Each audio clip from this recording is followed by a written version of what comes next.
اللہ نے قرآن میں حکم کو واضح کر دیا ہے کہ تمہیں کوئی چیز بچا نہیں سکتی سوا ایک چیز کے، اور وہ چیز کیا ہے؟ الا بذکر اللہ تطمئن القلوب، تطمئن القلوب۔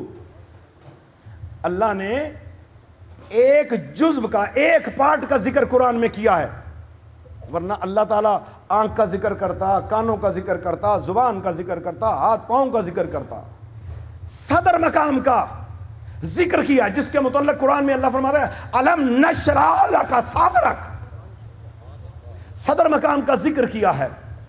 اور جب وحی کا نزول کیا اپنے محبوب صلی اللہ علیہ وسلم پہ، ارشاد فرمایا یہ قرآن، یہ عظیم کتاب، اللہ کی آخری کتاب، اللہ کی سچی کتاب، الف لام میم ذالک الکتاب لا ریب فیہ، جس میں کوئی شک نہیں، یہ کتاب اگر پہاڑوں پہ نازل کرتا تو پاش پاش ہو جاتے۔ اے میرے حبیب مکرم، میں نے آپ کے سینہ اطہر پہ اس کو نازل فرمایا ہے۔ یہاں پر قصیدہ بیان کیا اپنے نبی کے سینہ صدر کا، اطہر کا۔ تو صدر مقام ہے، اس کے اندر دل ہے۔ اللہ نے دل کی بات کی ہے کہ تمہیں مصیبت سے بچنا چاہتے ہو۔ جو گاڑی بناتا ہے، گاڑی کی ایک لاگ بک بناتا ہے جس کے اندر تمام چیزیں لکھی ہوتی ہیں۔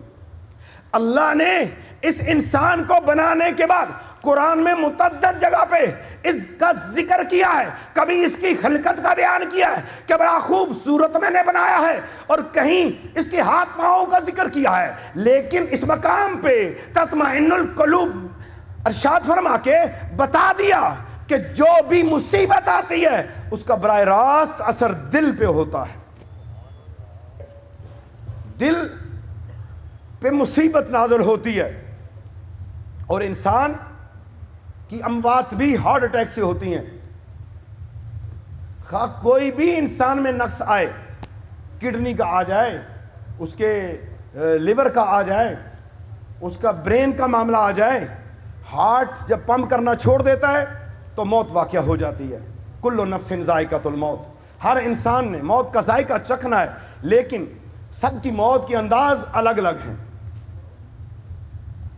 تو اللہ نے مقام صدر کا ذکر کیا۔